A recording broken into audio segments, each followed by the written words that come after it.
நீங்கள் பார்த்துக் கொண்டிருப்பது உங்கள் விஜய். प्रायेण श्रीमतां लोके भोक्तुं शक्तिः न विद्यते यथा काष्ठञ्च काष्ठञ्च समेयातां महोदधौ சமயத்யச்ச வபேயாதாம் தத்வத் பூத சமாகமः. எப்படி கட்டையோட கட்டி சேர்ந்து வருமோ, கங்கையில் கட்டையை தூக்கி போடுவானோ, மேலே ஹரித்வார் ரிஷிகேஷ், கீழே கடைசி மேலே பத்ரிகாசிரமம் ருத்ரபிரயா கேதார்நாத் அதெல்லாம் இருக்கும் இல்லையோ, அங்கேருந்து கட்டையை கீழே கொண்டு வரணும்னா வண்டி சத்தம் குடுந்தெல்லாம் ஆளாது. அதனால் நிறைய கட்டையை வெட்டி வெட்டி கங்கையில் போட்டுருவோம். ஒரு 10 கட்டை இவ்வளோ தூரம் 10 மைல் சேர்ந்து வரும். அப்போ இந்த கோட்டிலேருந்து ஒரு 5 இப்படி வரும், அந்த கோட்டிலேருந்து ஒரு 5 இப்படி வரும், வேறு 10 சேர்ந்து இன்னொரு 5 மைல் ஓடும். அப்புறம் இதுலேருந்து 3 பிரிஞ்சு வரும், இதுலேருந்து 3 பிரிஞ்சு வரும். யதா காஷ்டஞ்ச காஷ்டஞ்ச சமேயாதாம் மகோததௌ.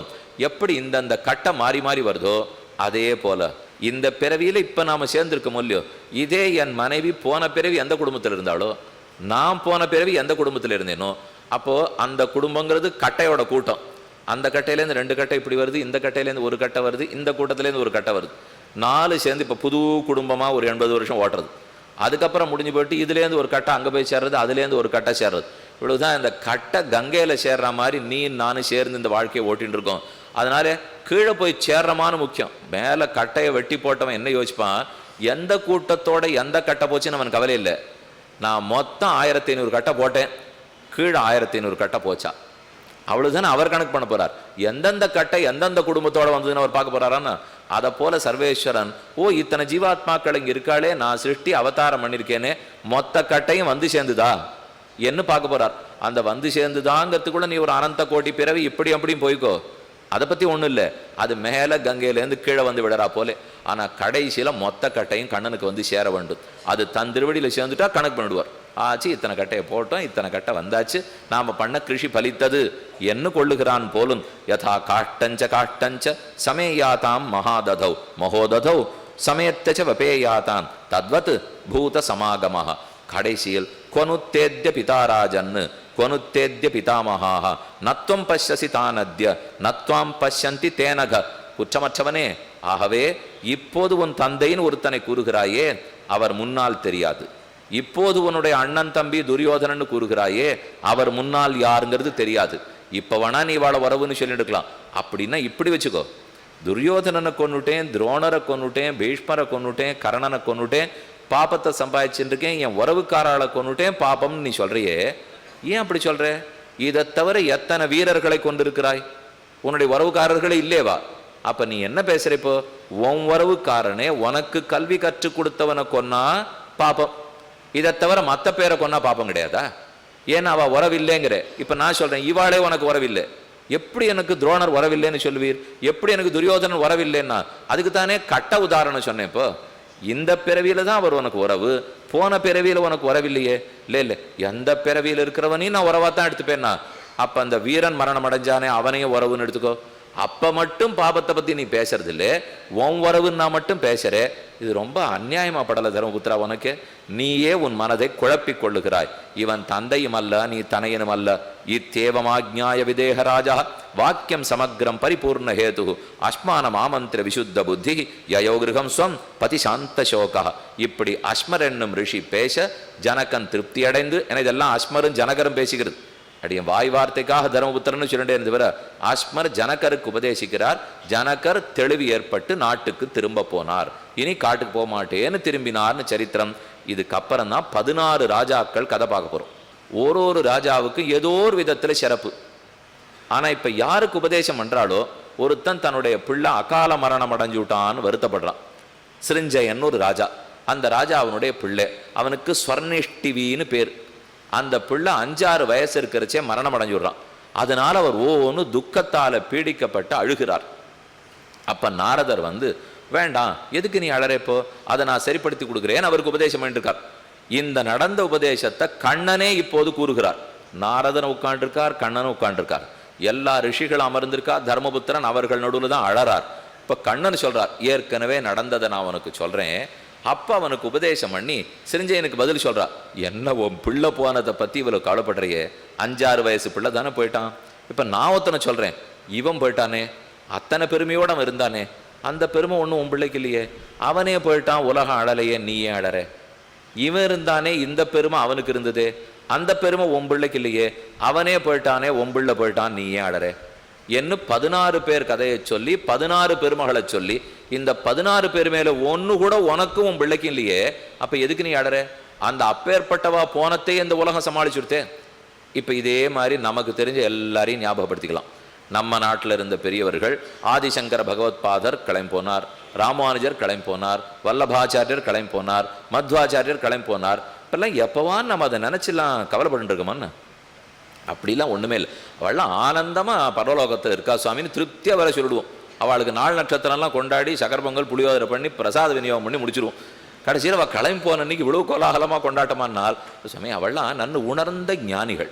அதனால் அவள் போன நாளை போனதாகவே நினச்சக்கூடாது. அது நம்ம நன்னா கொண்டாடணும்னால் ஏன் அதே மாதிரி நம்ம போன நாளையும் ஒன்றும் கஷ்டப்பட வேண்டாமே, தாராளமாக கொண்டாடிக்கலாம். சக்கர பொங்கல் போடலாமோ இல்லையோ, பண்ணுறாளோன்னு சில பேர் தெரியாது நமக்கு. இப்போ யாரான்னு நம்ம கிளம்பி போன பிற்பாடு பார்த்து ஜாக்கிரதை, இந்த மட்டும் புறப்பட்டு போனாரே சக்கர பொங்கல் கேசரி பண்ணி எல்லாருக்கும் விநியோகம் பண்ணு, அதை போல் நாம் நடந்துக்கூடாது. போனானேன்னு ஒரு நிமிஷமானு நினைக்கிற மாதிரி நடந்துக்கணும். அது பிற்பாடு என்ன நடக்குமோ இப்போ நமக்கு தெரியாதுன்னு வச்சுக்கோங்க. ஆக நாம் இருக்கோம்னா இந்த 16 ராஜாக்களில் யாருக்கான இருந்த பெருமை நமக்கு இருந்திருக்கா? என்ன நாரதர் கேட்க சிருஞ்சயன் கடைசியில் சோகம் தீர்ந்தான்னு சரித்திரம். இப்போ இதனுடைய அடிப்படை இதுதான். இந்த 16 ராஜாக்கள் யாரு, அவா வாழ்க்கை என்னென்ன பெருமை இருந்தது, இதை போல நமக்கு தெரிஞ்சு. ஒருவேளை நம்ம தாத்தா பெரிய வேத வித்வானா இருந்திருக்கலாம், ஒழுக்கசீலராக இருந்திருக்கான், சுதந்திர போராட்ட வீரராக இருந்திருக்கலாம், ஒரு நாள் கூட சத்தியத்தை மீறி பேசாதவராக இருந்திருக்கலாம், நம்ம குடும்பத்திலே இருந்திருக்கலாமே. அதை போல இருக்கிறச்சே நாமெல்லாம் யாரு, நம்மளை பற்றி எதுக்கு சோகப்படணும்? அவர் போனதுக்கே நான் சோகப்படலையே. இன்னைக்கு வசிஷ்டரும் இல்லை, விஸ்வாமித்திரரும் இல்லை, வாமதேவரும் இல்லை, அதுக்கே நான் ஒன்றும் சோகப்படலை. அப்பேற்பட்ட ராமனே இல்லை, அடறேனா? கண்ணன் புறப்பட்டு போட்டார், அழுதேனா? சீத்தை தொலைஞ்சு விட்டா, ராமன் தேடுறாருன்னு உடனே ஒரு சொட்டு கண்ணீர் எங்கண்ணில் வந்துதா? எதுக்குமே வரல. ஆனால் நான் பண்ணிட்டேனேன்னு மட்டும் அழுது கொண்டிருந்தால். இனி கதை பார்ப்போம்.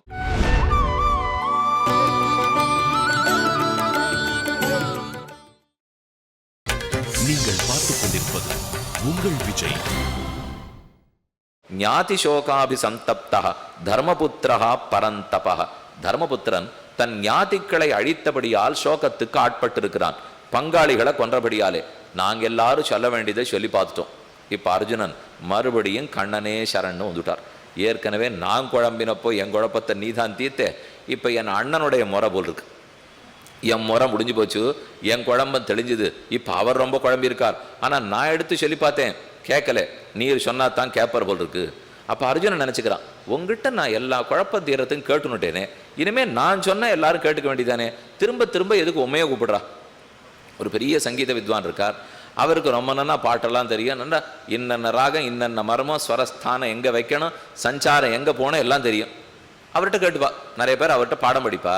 இருந்தாலும் என்ன இருந்தாலும் அந்த பாடம் படித்த சிஷ்யனை கூட்டு நம்ம பாட வச்சு கேட்டால் கூட அந்த சிஷ்யன்ட்டே கேட்போம், நன்னா நீர்லாம் பாட்டிட்டு வாஸ்தவம் தான், இருந்தாலும் ஒரே ஒரு நாள் நிகழ்ச்சிக்காவது ஆச்சாரியனை கொஞ்சம் கூட்டுன்னு வாருமே, அவர் பாட்டுகிட்ட கேட்பேன்னா. இப்போ சிஷ்யன் நினைப்பான், எல்லாத்தையும் அவர்கிட்ட கேட்டுன்னு வந்து தானே நான் பாடுறேன், அப்போ அதைத்தானே பாடுறேன், நீ கேட்டா என்னன்னா அது ஆயிடுமா? அவர் பாடினா அவர் பாடுறது தான், நீ பாடினா நீ பாடினது தான், நீ பாடு, நாங்கள் வாண்டான்னு சொல்லலை, இருந்தாலும் அவர் பாடினா தான் நல்லாயிருக்கும் அப்படின்னு இந்த பிள்ளைகிட்டே சொல்லிவிடுவோம் இல்லையோ. அது யாராக இருக்கட்டும், அந்த முன் தலைமுறை வந்தால் அதன் திருப்தி வேற தான். அதுக்குன்னு சாட்சி வச்சிருக்கிறவா பேசினாலே வேற தான். கண்ணன் பேசுகிறாப்புல இவா பேசுறதாகுமா? இவர்கள் முடிஞ்ச அளவுக்கு எடுத்து சொல்லிட்டா. இப்போ கண்ணனுடைய முறை. அர்ஜுனன் பிரார்த்தித்தான், சர்வேஸ்மதே சம்சயிதாக புனரேவ ஜனார்தன அஸ்ஸசோகம் மகாபாஹோ பிராணசிம் பிரணாசயித்தும் அர்ஹசி அனதிக்கிரமணீயோகி தர்மராஜஸ்ய கேசவः பால்யாத் பிரபிருதி கோவிந்தா பிரீத்யா சாப்யதிகோர்ஜுனாத். கண்ணன் அது வரைக்கும் வாயை திறக்கலை. முதல்ல இத்தனை நாள் பேசாமல் இருக்கிறதே ஆற்றல் வேணும். நமக்கு எல்லாம் தெரிஞ்சிருந்து 2 பேர் பைத்தியக்காரத்தனமாக சண்டை போட்டுருக்காங்கன்னா வாயை பொத்தின்னு இருக்கிறது எவ்வளவோ கடுமை தெரியுமோ? அது பண்ணவே முடியாது. உடனே குறுக்க பூந்து தட்டி கொட்டி நிமித்தி, இப்படி பேசாதே அப்படி பேசாதே, நம்மளும் குட்டு வாங்கிட்டு வந்துடுவோம். இப்படி நமக்கு வழக்கம். கண்ணன் பேசாமல் எல்லாரும் பேசுறதையும் பார்த்துட்டு இருக்கார். இப்போ அவருக்கு வாய்ப்பு கொடுத்துட்டான் அர்ஜுனன். உன்னை தவிர எங்கள் சந்தேகத்தை தீர்ப்பதற்கு ஆள் இல்லை. கண்ணன் பேச ஆரம்பிக்கிறார். அதுக்குள்ள வைசம்பாயனர் ஜனமேஜருக்கு சொல்றார். அவர் 2 பேரும் தானே பேசிட்டு இருக்கார். இந்த கதையை முழுக்க வைசம்பாயனர் ஜனமேஜருக்கு சொல்றார், ஜனமேஜா எனக்கு இந்த விஷயத்துல ரொம்ப ஆச்சரியமா இருக்கு. இத்தனை நாழிவன் 2 பேர் பேசின்றதெல்லாம் எனக்கு ஒரு சரக்காவே படலை. அல்பர்கள் பேசிட்டு போறா. ஆனால் எனக்கு எப்படின்னா தெரியுமா, இப்போ ரொம்ப ஆச்சரியமா இருக்கு. இவர் ரிஷியோ இல்லையோ, பிரம்ம ஜானத்திலேயே ஊன்றினவரோ இல்லையோ, அதனால சொல்றார், இத்தனை நாழி கண்ணனை கூட வச்சுனுட்டு முதல் நிமிஷத்தில் அவன் திருவடிகளே சரணம்னு பற்றி நீ காட்டின வழிக்கு நடக்கிறேன்னு ஒரு தர்மபுத்திரன் சொல்லலை பத்தியா? அது என்ன சொல்லியிருக்கணும்? பக்கத்தில் தெய்வத்தை வச்சுன்னுட்டு நாம் 2 பேருமா போட்டா போட்டி போட்டிருப்போம். பெருமாள் இருக்கச்சே திருவடியை பிடிச்சின்னு எங்கே கொடுக்குறீரோ கூட்டின்னு போவோன்னு கேட்க மாட்டோமா? அதை பண்ணுறதுக்கு இவனுக்கு திறமில்லை. ஆனால் ரொம்ப நேரமாக பேசின்னு இருக்கான். அப்போ கண்ணன் உள்ளத்தில் எவ்வளவு கோபம் வந்திருக்கணும். நானே கூட இருக்கேன், போரை ஜெயிச்சு கொடுத்ததே நான், திரௌபதிக்கு பரிபவப்படச்சே உங்கள் ஒத்துருக்கும் ஒன்றும் பண்ண தெரியல, நான் புடவையை கொடுத்துருக்கேன், இத்தனை நான் உங்களுக்காக பண்ணியிருக்கிறச்சே ஒரு நிமிஷம் என் திருவடியை பிடிச்சிக்க வேண்டாம், கையை பிடிச்சி கேட்டுக்கூடாதா? அது கூட இவன் கேட்கல. ஆனால் அந்த கண்ணனுக்கு என்னதான் அர்ஜுனனிடத்திலையும் பாண்டவர்களிடத்திலையும் விருப்பமோ தெரியல. வைசம்பாயன ஜனமேஜட்ட சொல்றார், இப்படி இத்தனை தப்பு நடந்த பிற்பாடும் அர்ஜுனன் கை கூப்பிண்டு கண்ணனிடத்தே எனக்கு மறுபடியும் சோகமா இருக்கு, எங்க அண்ணாவுக்கு மறுபடியும் குழப்பமா இருக்கு, அந்த குழப்பத்தை தெளிவிக்கிறியானால் ஒன்று முகத்தை சுழிக்காம திரும்ப கண்ணன் பேச ஆரம்பித்தான்கிறார். நாம இருந்தா நிச்சயமா பேச மாட்டோம். இவன் என்ன நம்மளுக்கு மதிப்பே கொடுக்கல, மதிப்பில்லாத இடத்துல இருக்கவே கூடாது சுவாமின்னு வெளிநடப்பு பண்ணிடுவோம். ஆனா அவர் பண்ணாரா? ஏன்னா கிருஷ்ணாஸ்ரயாக கிருஷ்ணபலாக கிருஷ்ணநாதாச்ச பாண்டவாக, இது இத்தனை அன்புக்கும் ஒரே காரணம்தான். சண்டை நடக்கிறதுக்கு முன்னாடி கண்ணனிடத்தே சகாயம் கேட்பதற்கு துரியோதனனும் அர்ஜுனனும் வந்தார்கள். அப்போ 1 கோடி வீரர்கள் இருக்கிற சைன்யம், வைஷ்ணவ சைன்யம் இதோ நான் தனி, 2த்துல எது வேணுமோ அர்ஜுனா எடுத்துக்கோ என்று கண்ணன் வாய்ப்பு கொடுக்குறார். துரியோதனன் 1 கோடி வீரர்களை வாங்கிட்டு போயிட்டான். அர்ஜுனன் எனக்கு யாரும் வேண்டாம் கண்ணனே நீ தான் வேணும் என்ன ஒரு வார்த்தை சொன்னான். இந்த ஒரு வார்த்தை நீ தான் வேணும்னு சொன்னதுக்காகத்தான் இவன் குற்றம் மொத்தத்தையும் இவர் பொறுத்துக்கிறார். ஏன்னா பெருமானுக்கு ஒன்னே ஒன்று தேவை, நீ தான் வேணும், மற்றதில் எனக்கு விருப்பம் இல்லைன்னு சொல்லிட்டோம்னால் மற்ற என்ன குற்றத்தை நாம் பண்ணாலும் அவன் கண்டுகொள்வதே இல்லை. என்ன வேணும்னு சொல்லிட்டான், என்ன வேணும்னு சொல்லிட்டான், அதுதான் ஒரு பெரிய பெருமை. ஒன்றை வேண்டாம் இன்னொன்று வேண்டாம்னு சொன்னால் அவன் முகம் அப்படியே சுருங்கிப்படுறது. ஏன்னா அவரோட இன்னொன்னுத்த முக்கியம்னு ஒரு மனுஷன் நினச்சுட்டான்னால் அப்புறம் பெருமான் திருவடிக்கு சமமாக இன்னொன்று ஆயிடுமா, பிரயோஜனாந்தரம் பிரயோஜனத்துக்கு சமமாக ஆயிடுமா? யோனித்யம் அச்சுத பதாம்புஜ யுக்ம ருக்ம வியாமோகதஸ்ததிதராணி திருநாயமேனே அஸ்மத் குரோர் பகவதோ சதஏக சிந்தோ ராமானுஜஸ்ய சரணௌ சரணம் பிரபத்யே. யாருக்கு முகுந்தனுடைய ஸ்ரீபாதம் கிடைத்து இந்த 2 திருவடிதான் தங்கம், இதை தவிர மற்ற அனைத்தும் புல்லுக்கு சமம் என்று இருக்கிறானோ அவன்தான் பரமபக்தன், அவன்தான் பரமபாகவதன். அந்த நிலை வாழ்க்கை இல்லை. ஆனால் அந்த நிலை வரட்டும்னு கண்ணன் மட்டும் சொல்லிகிட்டே இருக்கார், விளக்கிண்டே இருக்கார். கண்ணனே எழுந்திருந்து பேச ஆரம்பிக்கிறார். நேர பேசலையாம், 4 அடி நடந்து வந்து தன் சிங்காதனத்திலேருந்து தர்மபுத்திரன் இருக்கிற இடத்துக்கு வந்து கட்டியாக அவர் தோளை தொட்டு கைப்பிடிச்சுக்கிறாராம் கண்ணன். நான் பேசும்போது பேசுறது இருக்கட்டும், கண்ணன் பேச்சினாலெல்லாம் இப்போ என்ன தெளிவடைய போகிறதுன்னு இல்லை. இப்போ பெருசாக யாரும் கீதையை கேட்டு தெளிவடைஞ்சவாளும் இல்லை. அது தெளிவு இருக்கிறாப்புல அப்படி இருக்கவும் இருக்காது. படித்து பார்த்தா ஏதோ இன்னும் ரொம்ப நிறைய சொல்லியிருக்கார், நன்னா சொல்லியிருக்கார், ஆனால் என்ன சொல்லியிருக்காருலே தெரியலேன்னு இருக்கும். நன்னத்தான் சொல்லியிருக்காரு சாமி, நான் பண்ணணும்னு பார்த்தா வரமாட்டேங்கிறது இல்லையோ. பின்ன எப்படி எல்லாருக்கும் தெளிவு ஏற்படுறதுன்னா அவர் தொட்டு கட்டாட்சிக்கிறாரோ இல்லையோ, அதில் தான் தெளிவு. அவன் சொன்னத்தை கேட்டு நம்ம தெளிஞ்சிட போகிறோமா? அவன் திருவடி ஸ்பரிசத்தாலும் கரஸ்பரிசத்தாலும் தானே தெளிய போகிறோம். அதனால கண்ணன் போய் முதல்ல தர்மபுத்திரனை தொட்டு, ஏன் ரொம்ப கலங்கரே, நான் தான் இருக்கேனே, உனக்கு என்ன வேணுமோ சொல்றதுக்கு தானே அமர்ந்திருக்கிறேன் என் அவன் கைகளை பற்றி கொண்டு சம்பிரகிருஹ்ய மகாபாகுர் புஜம் சந்தன பூஷிதம் சைலஸ்தம்போபமம் சௌரிஹி உவாச்ச அபிநிவோதயத்து. சௌரி பெருமாளை போல அழகா எழுந்தாராம் பெருமாள். தன்னுடைய புன்சிரிப்பு மாறாமல், கண்ணில் இருக்கிற ஒளி மாறாமல், தாமரை கண்ணினாலான கண்ணன் கிட்டக்கு போய் அவன் தோளை தொட்டு கையை பிடிச்சிட்டு, நான் பேசுறது கேளு, என் உருத்தவனை பார்த்தான், மயங்கி போய் தர்மபுத்திரன் அமர்ந்து, சரி நீ சொல், என்ன சொல்ல போகிறாயோ கேட்கிறேன். இதே தான் கீத தொடக்கத்திலையும் பிரஹசன்னிவ பாரத தொடங்கும் போது சிரிச்சுட்டே கண்ணன் சொல்ல ஆரம்பிச்சார்னார் வேதாந்த தேசிகன். தாத்பரிய சந்திரிகைன்னு கீதைக்கு உரை எழுதியிருக்கார். கீதா பாஷ்யம் ராமானுஜ பாஷ்யத்துக்கு அது ஒரு உரை. அந்த சுவாமி சொல்றார், கண்ணன் கீதை சொல்ல ஆரம்பிச்சு ஏதோ சிரிப்பின்னு புனிசிரிப்போட மந்தஹாசத்தோட பேசுறாருன்னு இருக்கே. எதுக்கு சிரிச்சுட்டு இருக்காருனால் பல காரணங்கள். அர்ஜுனா, என் கையில் பொம்மையாட்டம் நீ சிக்கின்னு இருக்கே, உன்னை வச்சு தான் இந்த லோகத்துக்கே இப்போ கீதையே நான் கொடுக்க போகிறேன், அந்த சிரிப்பாக இருக்கலாம். இல்லைன்னால் ரொம்ப ஆழமான வேதாந்த கருத்துக்கள் எல்லாம் சொல்ல போகிறேன், அந்த சமயத்துக்கு புரியறது கஷ்டமாக இருக்கலாம். சொல்கிறவரானு சிரிக்கணும். ஏன்னா கேட்குறவா நிலைமை என்ன போகிறதுன்னு தெரியாது சொல்லியோ. அப்போ சொல்கிறவனானு சிரிச்சா தானே கொஞ்சம் புரியறாப்பில் இருக்கும். சொல்கிறவரே அழுதுந்தாருன்னா நிச்சயமாக புரியாது. அப்போ ஏதோ சொல்கிறவர் சிரிச்சாருன்னா புரியாட்டா கூட புரியாப்பில் இருக்கோ இல்லையோ. அதனால தான் கண்ணன் சிரிச்சுன்னு சொல்ல ஆரம்பித்தார் போல் இருக்கு. இல்லைன்னால் உன் ஒரு தன் வியாஜம், உன்னை கொண்டு உலகனைத்துக்கும் கீதையை கொடுக்க போகிறேன். இந்த துரியோதனன் முட்டாள், நான் ஏதோ கையில் அம்பு வில்லை எடுக்காட்டா ஜெயிக்க முடியாதுன்னு நினச்சிட்டு ஆயுதம் எடுக்கக்கூடாதுன்னு என்கிட்ட வந்து பிரதிஜை வாங்கிட்டு போனான். நான் ஆயுதத்தை வச்சு ஜெயிக்கிறவனா? நான் இவனை போல ஏதோ மனுஷன்னு நினச்சுனுட்டான், சாமானியன்னு நினைத்தால். என் சங்கல்ப சக்தியாலே ஜகத்தை சிருஷ்டிக்கிறேன், அது மறந்து போய் ஏதோ ஆயுதத்தை எடுக்க மாட்டேன்னு கேட்டிருக்கானே முட்டாள், அவன் இதோ 18வது நாள் முடிஞ்சு பட போறான் அப்படிங்கிறது கூட அவனுக்கு தெரியாது. இப்படித்தான் அர்ஜுனா லோகமே நாளைக்கு என்னன்னு தெரியாத ஓடின்னு இருக்கு. ஆனா அனைத்தும் தெரிஞ்சிருக்கே எனக்கு. அப்ப அவர் திருவடிகளை பற்றுவோங்கிற புத்தி மட்டும் இவனுக்கு வர்றதில்லை. தனக்கு தெரியல, இன்னொருத்தருக்கு தெரியறது. அப்பவாவது கொண்டு போய் நம்ம சரணம்னு சொல்ல வேண்டாமா? அப்ப கூட இவன் நான் சரணம்னு சொல்லாமல் எனக்கு தெரியும்னு சொல்லிட்டு இருக்கானு. இது கீதையின் தொடக்கத்துல நடந்தது.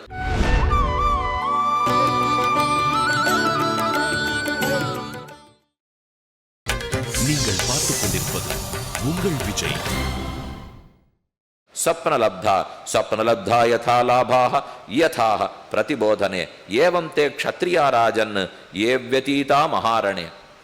நீ ரொம்ப நாழியே அழுதுன்னு இருக்கிய தர்மபுத்திரா, எனக்கு ஒன்று தெரியவில்லை. யாரெல்லாம் மரணம் அடைஞ்சிட்டாலோ அவளில் யாரான்னு ஒருத்தர் திரும்பி வரப்போறான்னு நினைக்கிறியா? நிச்சயமா வரப்போறதில்லை. போயிருக்கிறது சொர்க்கத்துக்கு. எப்போ வீர மரணமோ அப்போ சொர்க்கத்துக்கு சென்றார்கள். இப்போ நீயே கோட்டு, நான் பிராயசித்தம் பண்ணியாகணும், உங்களை கொன்னதெல்லாம் தப்பா போச்சு, நான் பெரும் தவம் புரிந்து உங்களை திரும்ப கூட்டிக் கொண்டு வந்து உயிரோடு வாழ வைக்கிறேன்னு சொல்லிப்பார். அப்போது சொர்க்கத்திலேருந்து அவ திரும்பி வரையனான்னு சொல்றாளா பார். மாட்டேன் விடுவா. ஒத்தம் கூட சொர்க்கத்திலேருந்து திரும்பி வரப்போறதில்லை. அப்ப நீ திரும்பி கேளு. எப்ப நீங்க இந்த வாழ்க்கை வேண்டாம் அந்த வாழ்க்கை உயர்த்தின்னு போயிருக்கீளோ அப்ப நான் உங்களை அடிச்சதுனால இந்த சொர்க்கத்தை நீங்க போயிருக்கீள். அப்ப இங்க இருக்கிறத விட நான் உங்களை அடிச்சு இன்னும் உயர்ந்த வாழ்வை கொடுத்துருக்கேனான்னு கொஞ்சம் கேட்டு பாரு. எப்படி எல்லாம் கேள்வி பிறக்கிறதுன்னு பாருங்க. நாமே நம்ம புத்தி இப்படிதான் கசக்கி கேள்விகளை கேட்டு பார்த்துக்கணும். இப்ப நீ அடிச்சுட்டேன் அழறே பாப்பம் பண்ணிட்டேன்னுட்டு நீ பாப்பம் பண்ணிருக்கணும்னால் அப்ப இப்ப வாழ்ந்த வாழ்க்கையை விட மோசமான வாழ்க்கையை அவளுக்கு கொடுத்துருக்கணும் தானே அர்த்தம். அப்பதானே நீ பாப்பம் பண்ணிவிட்டேன்னு பயப்படணும். கூப்பிடு, நானே இப்போ கூப்பிடுறேன். போன துரியோதனனையும் யுதிஷ்டரையும் யாரெல்லாம் மறிச்சாலோ துரோணரை கூப்பிடுவோம், யாரையும் கூப்பிடுவோம். அவர்களை பார்த்து நீ கேளு, நீங்கள் ரொம்ப மோசமான இடத்துல இருக்கீங்க இல்லையா, நான் பாவத்தில் ரொம்ப தவிக்கிறேன், நீங்கள் வாங்கோ, உங்களுக்கு நான் பிண்டம் தர்ப்பணம் எல்லாம் கொடுத்து திரும்ப உங்கள் ஸ்தானத்தில் உட்காத்தி வைக்கிறேன், எனக்கும் பாப்பம் கழியட்டுன்னு சொல்லிப்பார். வரமாட்டேன்னு விடுவார்கள். ஏன்னு கேளு, நாங்கள் உயர்ந்த ஸ்தானத்தில் இருக்கோம் திரும்பி வரமாட்டேன்னு சொல்லுவார். அப்பவா உயர்ந்த ஸ்தானத்தில் இருக்கேன்னு விட்டா நீ பாப்பம் பண்ணலேன்னு ஒத்துக்கிறியா? ஏன்னா அதை விட மோசஸ்தானத்துக்கு போனா தானே நீ பாப்பம்னு அர்த்தம். இதை சொன்ன உடனே யுதிஷ்டிரனுக்கு பதில் என்ன சொல்றதுன்னு தெரியல. இப்போ நான் பாவம் தான் பண்ணியிருக்கேன், கேளுன்னு சொல்றேன், நீ பாப்பம் பண்ணலேன்னு விட்டுனால் இப்படித்தான் நாம ரொம்ப பிடிவாதம் பிடிப்போம். பல விஷயத்தை திறந்த மனசோட யோசித்தா அது அப்படி இல்லை இப்படித்தான்னு தெரிஞ்சு போடும். ஆனா அது யோசிக்க இடம் கொடுக்காத நம்ம நாமே தட்டி கொட்டி மாத்தினுடுவோம். கண்ணன் இருக்கவே இப்ப பேச முடியாத தர்மபுத்திரன் ஒத்துக்கொள்ளுகிறான். சதோபி அபிமுகா சூராக விஜிதா ரணசோபனாக. இந்த விஷயத்தில் ஏற்கனவே நடந்த ஒரு கதையை உங்களுக்கு சொல்றேன். சிருஞ்சயன்கிற அரசன், அதை இப்ப சொன்னேனே, சிருஞ்சயன்கிற ராஜா, அவர் நாரதரிடத்திலே கேட்கிறார். தன்னுடைய புத்திர சோகம், புத்திரனின் அகால மரணத்தால் சிருஞ்சய மகாராஜா சோகப்படுகிறார். அந்த சோகத்தை போக்குறதுக்காக நாரதர் பேசுகிறார்.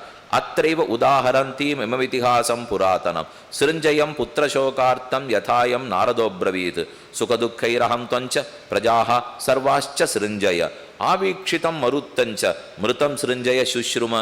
இப்போ நான் 16 ராஜாக்களை பற்றி சொல்கிறேன். சிருஞ்சயா நன்னா கேட்டுக்கோ. அந்த ராஜா ஒத்தொத்தருக்கும் ஒரு பெருமை.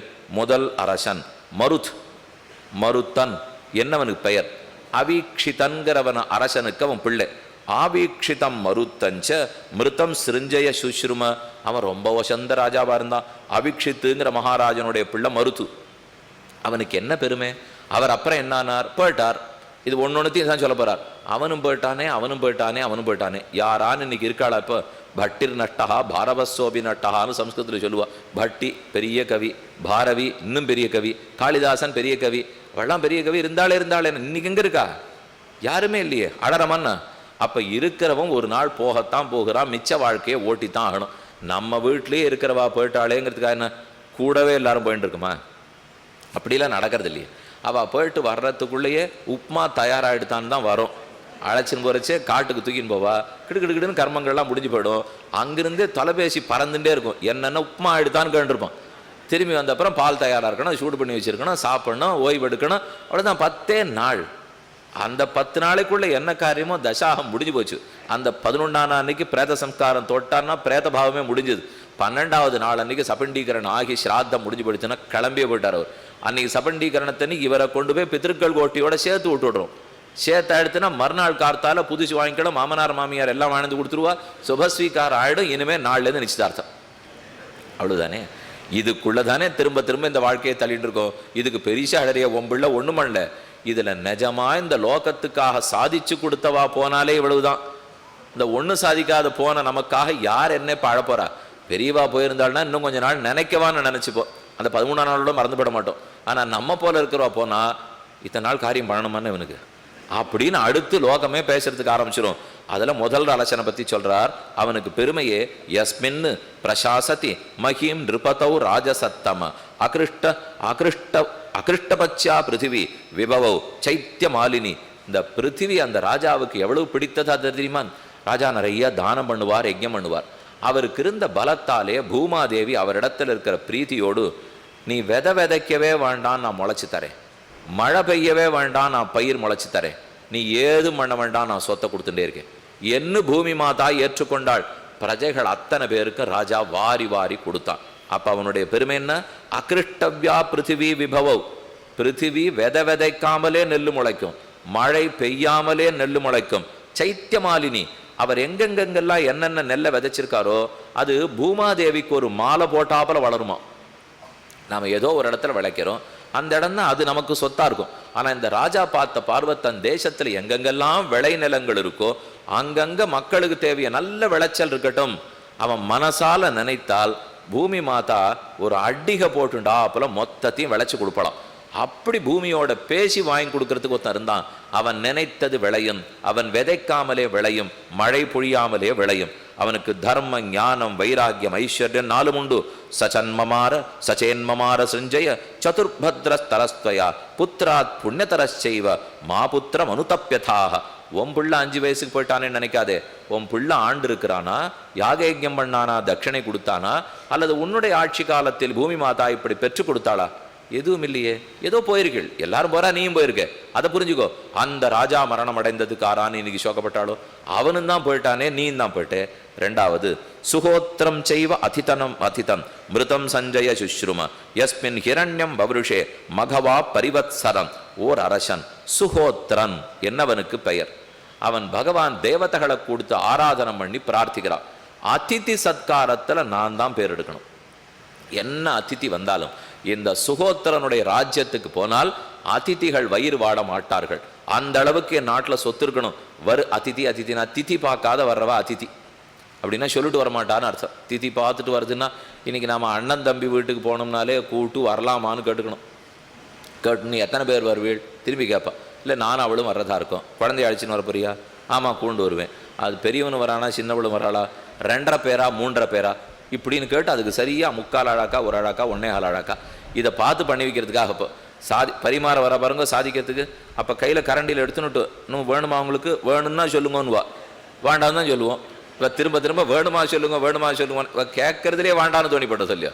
நம்ம கேட்குற தோரணையில் வேணும்னு சொல்றதுக்கு தோணணும். அப்போ அதித்தினா திதி பார்க்காமல் வருகிறான். அந்த அளவுக்கு சோறு தாராளமாக சமைச்சு இருக்கணும். எனக்கு அந்த அளவுக்கு சொத்து வேணும். அதிதிகள் எல்லாரையும் சத்காரம் வேணும். பார்த்த இந்திரன் இவனுடைய பெரும் பிரார்த்தனையில் ஈடுபட்டு பக்கத்தில் இருந்த மேகங்களுக்கு சொல்ல தங்க மழை 1 வருஷத்துக்கு கொட்டித்தான் அவன் நாட்டில்.